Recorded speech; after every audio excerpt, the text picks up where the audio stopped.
Hey guys, welcome back to another edition of Mark's Outdoor Adventures. Thank you for taking time out of your day to watch the video.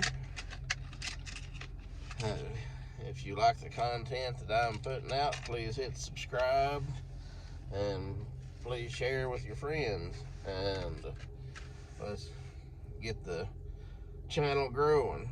Now today I want to talk a little more in depth about blade baits. These little dudes will catch you some big fish in the wintertime. I mean, some big ones. And you can catch numbers too. I mean, it's small enough that you can catch Kentuckies, you can catch smallmouth, you can catch big smallmouth, you can catch all sizes of blacks. It's just a good all-around bait. I mean, it's the perfect size for some of the little shad they're eating on this time of year. And this is the 3/8 size.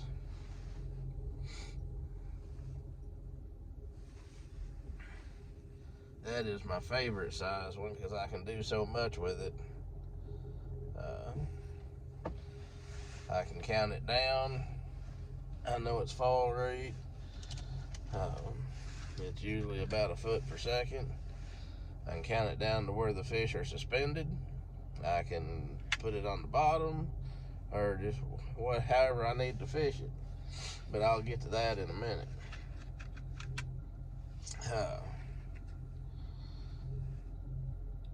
This is the Mulix Chargo Vibe, the 3/8 ounce size. That's my favorite one. There's several other brands of really good ones, Mega Bass and several of them makes a real good blade bait. It's got good definition on them. It's not just a silver piece of steel. You just pick the blade bait that you're comfortable with, you have confidence in, and just pick the one that you like. We're going to start by just looking at this blade bait. It's got a snap right here. If you don't like snaps, you can put you a number 2 swivel on there. Sometimes I like to upgrade the size of my snap because this one's not a real big snap. As you can see, the hooks are just kind of like a frog hook. It doesn't have a third barb right here like a treble hook. But as you can see, I can drag my finger across there and I don't get stuck. And that is what I like about this bait so much. The only drawback is sometimes you don't get, if the fish are not aggressive and really actively feeding, sometimes you don't get a good hook set on them. That's the only drawback to that one. But you can trade these out, take these off. You can take these off and put a little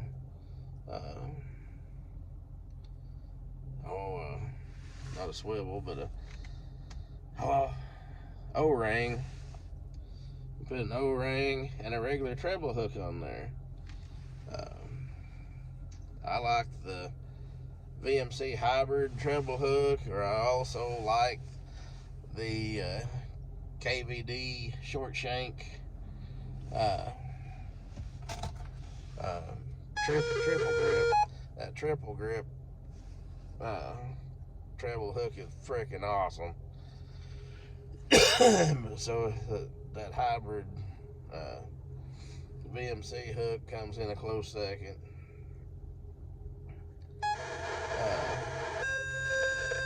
My first choice is always the triple grip though, because I mean they will stick everything.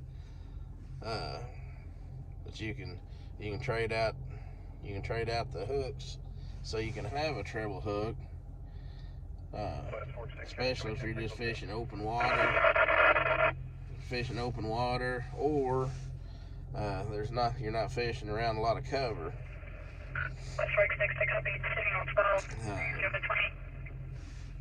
You can use a regular treble hook and you get more hookups that way. And but if you get around a lot of cover, if the fish is tight to cover or in treetops or whatever, or there's a bunch of brush on the bottom, then this is what you're going to want, going down touching the bottom or tickling the tops of those treetops. And one thing that you can do if you put those treble hooks on is have your snips with you, and that third prong that's facing forward on the treble hook, take your snip, cut that dude off, and then you got the frog style hook, and then you can I always carry extra treble hooks with me anyway, so if I cut them off and I need a full treble hook later in the day, I can cut that off or take it off and put a new treble hook on. So you can modify your favorite treble hook to be a frog type hook, but that's a good way to keep from getting hung up so much.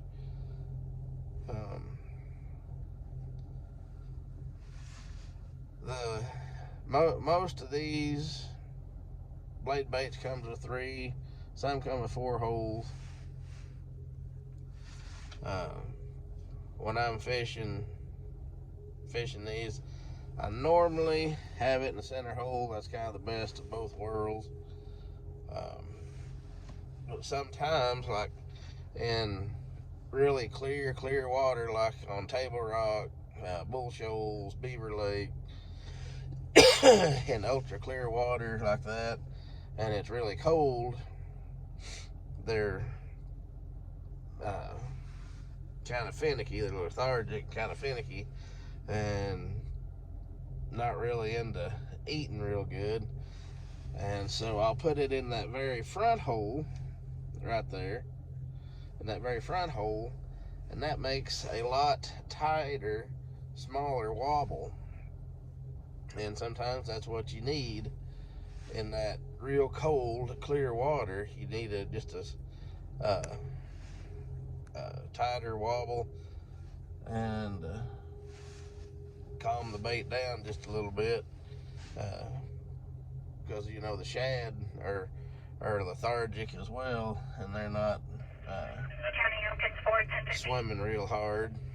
So just a little bit of a tighter wobble will mimic the bait fish really well, and the fish will bite it better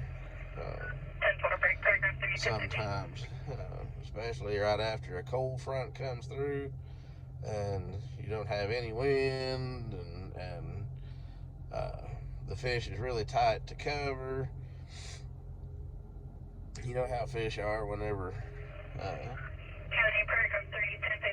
a lot of times after a cold front, they are right up against the trees, or right up against the bridge pilings, or right up against the brush on the bottom. They're just tucked right up against it, and that's when you want to use the cut off hook and put this in that front hole and let it do its magic. 99% of the time I leave it in that center hole, because 99% of the time I can get them to bite it in that center hole. That's just the favorite spot for me to put my O-ring or my snap. Like I said, we'll go, it's the best of both worlds. But after a cold front, sometimes you have to go to that front hole to get it. That smaller wobble will get you more bites sometimes. And other times, those fish move off of the cover and they're suspended, and you can put this down right in their face. We'll go over ways of working this here in a few minutes. But you can get this, you can count it down, put it right in their face, and get those inactive fish to bite when they won't bite anything else. A lot of times they don't want a jerk bait or a jig or something like that. They want something smaller and more finessier, and that's where this 3/8 ounce blade bait comes in. I can work this down. I can work this down to 50 feet unless the wind's howling 30 mile an hour. Then you'll want to go up to a 1/2 ounce or 3/4. I mean, they make these things from a 1/4 ounce up to 1 1/4 ounces. But my favorite is the 3/8. It is my absolute favorite size is 3/8. Now when they're off the cover and stuff, you can put on a full treble hook, and you can work the bait in the open water, and do really well catching them there in the open water. And like I said, sometimes they don't want to bite that jerk bait and stuff out there in the open water, but they will bite this. Sorry for the interruptions. As you can see, I'm at work. Now the back hole,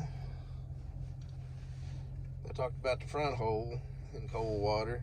The back hole on this thing is cold, stained, dirty water.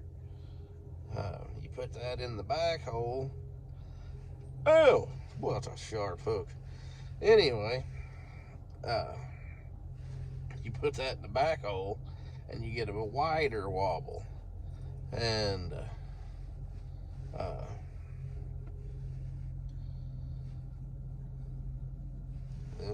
I was diabetic and needed to check my blood, there I go.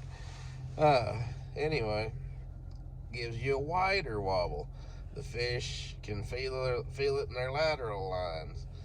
They can feel this thing vibrating with that wider wobble in those dirtier water conditions.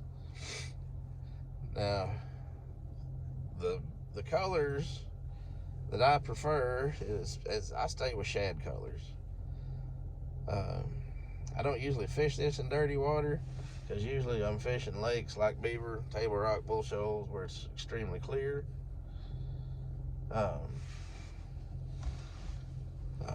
So if you're fishing somewhere that's got dirty water, you can get these. It's chartreuse. You can get them in bright white. You can get solid red. Red's a good color, as you know. But 99.9% of the time I'm using one of these shad colored blade baits, because I'm fishing cleaner water with them. I just have more confidence in them in cleaner water. So you don't need a ton of colors. You just need 2 or 3 colors, your shad colors, and then if you're going to be fishing them in dirtier water, you will need chartreuse or solid red or an orange colors that you can see, you know, like tiger stripe, something like that you can see in the dirtier water. That talks about all three holes and the vibration that it'll make within those three holes.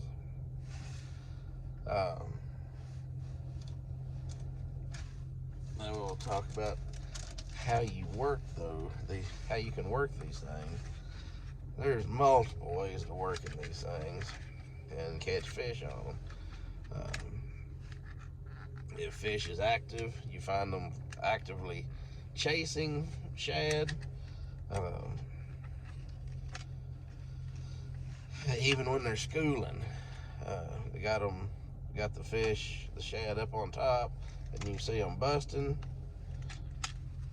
and you're having trouble getting them on top waters or some of the other baits when they're schooling.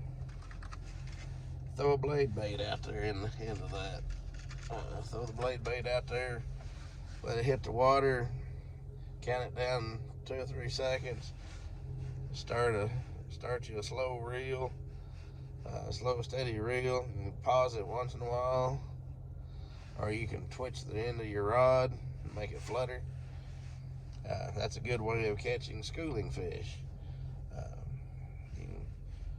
Fishing along there and you flutter that thing up, and then it falls back down. A lot of times the bigger fish is below the fish it's actually busting the bait. Those bigger fish is down there being lazy and waiting on the shad that the smaller fish has stunned or killed or whatever to float down, and they'll eat those. You get that blade bait down there under those smaller actively feeding fish, you put it right in the face of one of those big ones that's going to eat it. That's one way to do it. Throw it out there, let it come down a couple 3 feet, slow steady retrieve, give it a twitch or a pause once in a while, and catch fish like that. Another way to catch fish on it is yo-yoing it. If the fish is stuck tight to the bottom, or somewhere close to the bottom, you throw it out there, let it go to the bottom, and it's not like you don't do it like a jigging spoon. You don't give it the snap.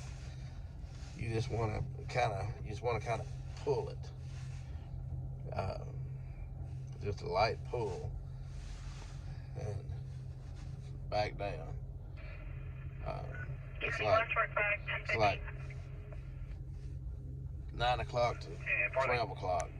Just kind of give it a pull, and you can feel that thing go brrr, and then you don't want to let it on a totally slack line, but a semi-slack line, so it kind of pendulums back to you some, but not too much to where it's not natural. You can just kind of just feather it back down on a semi-tight line and let it just kind of float and kind of have its natural wobble movement down toward the bottom. Just something you have to practice with. But that's another way to work it. Go to the bottom and yo-yo it back. It's just kind of like a yo-yo. When you pull up, it's just about like doing a yo-yo and catching your hand, letting it down, pulling up, comes back up to your hand. That's kind of the way you do that. Just give it a pull just enough to make it vibrate. You can feel it, and then let it go back down to the bottom.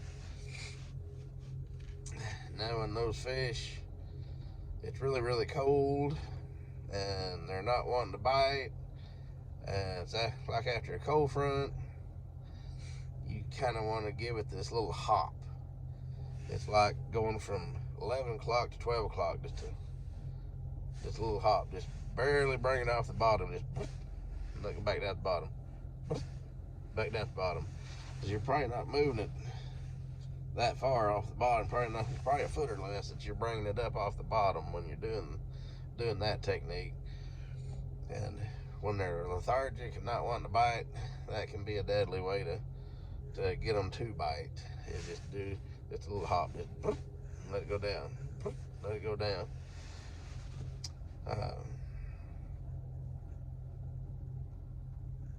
Anyway,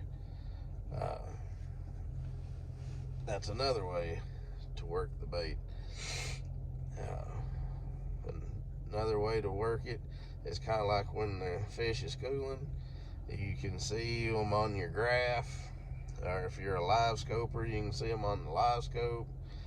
You can make a long cast, count it down to the depth they are, and give it that slow, steady retrieve with a little hop and back down a little bit, or just pause it and then get it back up. And, just make it erratic action. Not too erratic, because it is cold, but just give it a little bit of erratic action, and it'll make them react to it. Another way you can work it is if they're suspended around brush, or they're just suspended on a drop, suspended on a rock pile. You can just put it right there, kind of in front of them, and use it kind of like a spoon. Just vertical jig it right over the top of them. It'll vibrate up, then it'll don't give it a tight line, but let it do its little movement, and let it come back down on top of them. But my two favorite ways is the yo-yo and the small hop technique. And then third favorite would be like suspended fish, or the fish that's schooling. Let it come down to their depth and work it through them. But that's kind of an in-depth deal on blade baits. I'm sure I missed something during this. I was trying to get the video done before it got too dark for you to see me, and before I got another call or somebody acting stupid and I had to pull them over. But anyway, if you have any questions about blade baits, don't hesitate to contact me, and I hope you're having a great holiday weekend, and stay safe. And if you like the content that I'm putting out, please hit the subscribe button, and also share with your friends. So have a blessed week, and I will see you in the next video.